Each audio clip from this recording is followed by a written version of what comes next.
We're seeing all kinds of health anomalies in communities of poverty. You got the bodegas with 5 different types of pork rinds, but no fresh fruit. There's a strong linkage between having poor diet, having poor health outcomes, and then just affecting your quality of life across so many different dimensions. Zip code and skin color should not determine outcomes in life. I'm out to change that. Who's the white guy with the cheese hat just walking around the neighborhood? I had this vision. I could put this magical garden in the middle of a classroom and build school around it.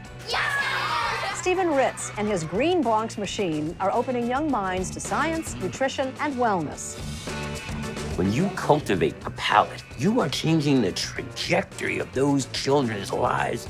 So sometimes you gotta pull a little magic out of the hat. You can hug it, but not too tight. My favorite subject is science. This is how change happens, one community at a time.